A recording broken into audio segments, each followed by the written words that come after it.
Hello miniaturists, it's the Great Southern Ancient Miniature Man. Favourite time of day, favourite time of week, favourite time of the month. It is unboxing time. Now these guys have come to me from the Netherlands, from Legend Builds, which is an Etsy store run by a guy called Marvin, who I've been in correspondence with for a while, looking at some of the excellent figures. And he's kindly sent me all these guys for my review and assessment, and free of charge. So I'll just make that disclaimer right from the outset. But we're going to have a look and we're going to tell it as it is. Hopefully they're bloody good, but we'll find out. It's certainly hard to get open. Alright, we've got in here, oh, one empty box. Some of them might have fallen out. Yep, some of them are knocking around in there. I might just tip it out and see what's in here. Gently, carefully. Alright, there we go. Now, let's see. So quite a range of, they're sort of pseudo-fantasy, but seem to be very much historically based. So we're going to get into them and see. So we've got some civilians here. First thing to say is they do look rather nicely done with minimal cleanup required as usual. It's an awesome looking Persian dude. I'll put these ones aside and we'll go through them. So yeah, some sort of ancient Greek civilians, which I don't have any of, I'd say.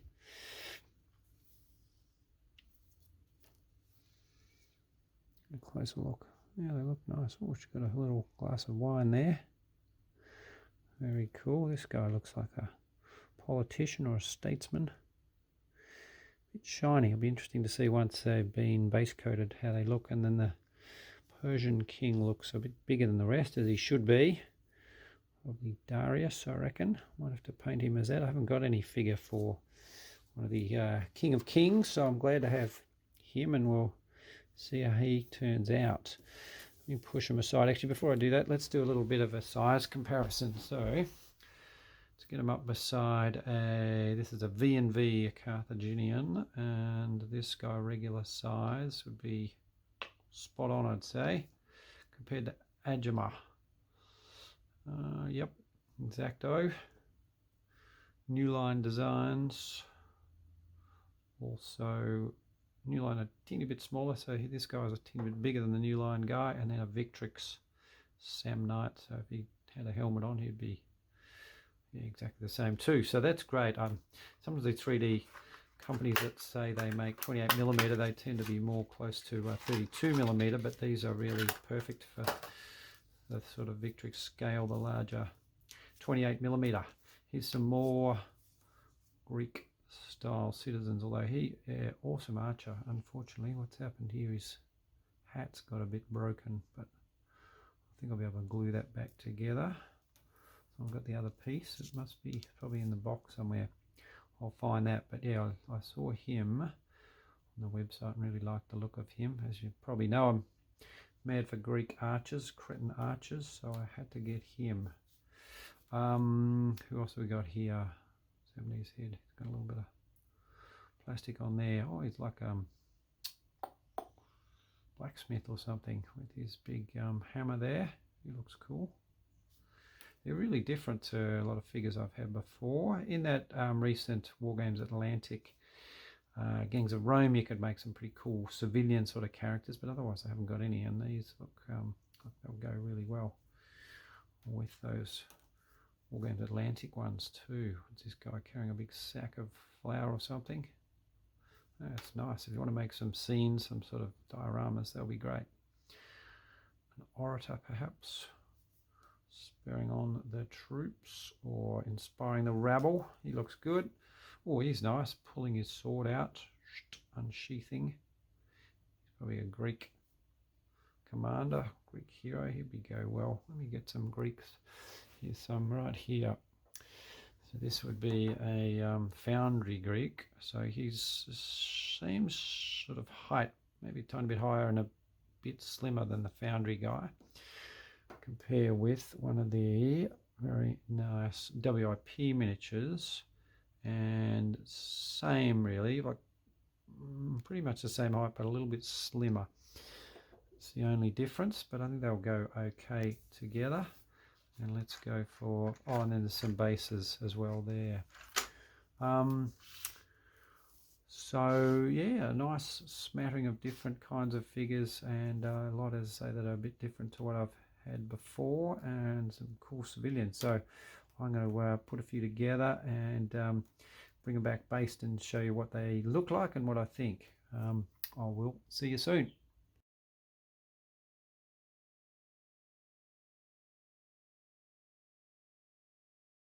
Hi. So I've actually based a few of these guys already, base coated and based them, and I just sort of come back with a quick impression before I get on to paint them in proper detail. So I've just done these 4 so far, and I love the design features of them, really interesting and different, and you know, individual sort of characters. A few things to point out. You remember this guy's hat was broken. I couldn't find the front of it, so I stuck on the side and I had to make the front out of a bit of card, which just ended up looking okay. They did have a lot more little bits of plastic or you know, 3D resin on them than I realised initially. Once you look at them closely with some magnification, they had quite a bit that needed cleaning off. For example, around that woman's elbow, and in doing so snapped her arm off, and then she tipped over and broke her head off, you know. So they're very brittle. You've got to be very careful with these figures. Also, the detailing of the features is a little bit on the soft side, so you can see sort of the terigis there. They don't stand out really boldly like say V and V figures or Victrix figures, or even there's Medbury ones by Proxy Wars do. So I'll see how we go with the painting, but you know, it just makes it a little bit harder to get nice nice detail and contrast when the detailing is not so distinct and sharp. Anyway, I'll reserve my judgment. I will get on with the painting, and I will come back very soon and show you what they end up looking like. And here we are, very soon later. This is the first guy I'm showing. He's obviously a Greek archer and a fabulous sort of interesting figure, a nice pose. I like a lot about him. The next one, another Greek, I've done him with an Athenian commander drawing his sword out of the scabbard. Again, I'm pretty happy with how he's come up. And yet again, you know, great scale and really interesting pose and design. I'm impressed with those aspects of these figures. The King of Kings there is a beauty again, and this little girl is not quite so interesting, but still you don't get a lot of figures like her, so it's nice to have a bit of civilian stuff amongst all my many army guys. So they're the positives. The negatives, I think I mentioned earlier, are the fact they're quite brittle, that when they're 3D printed, there's quite a lot of little plastic bits that have to be scraped off carefully so as you don't break them. And the detailing is relatively soft. I thought that once I'd base coated them, but once I got to painting them, it could be quite difficult. Like this guy's rope across his chest. It's not too bad on his chest, but then it goes around the back and sort of wraps around his sword, and in some places it's not quite clear whether it is really the rope or not, or whether I was just imagining it. It just really doesn't protrude. Similarly with the strap around the King of Kings abdomen, not really that distinct. These straps on the sandals, also same sort of problems. I painted them and then put a wash on, and then I couldn't easily sort of tell exactly where the strap finished and the leg started in some places. Anyway, I mean, all in all, I'm happy with how they've turned out, and they're nice looking figures. You hear some figures, people rave about how great they are and how they're kind of almost paint themselves. It was not the case with these guys. It took every little bit of concentration and you know, accuracy and skill to get them to look quite good, as I think they do now.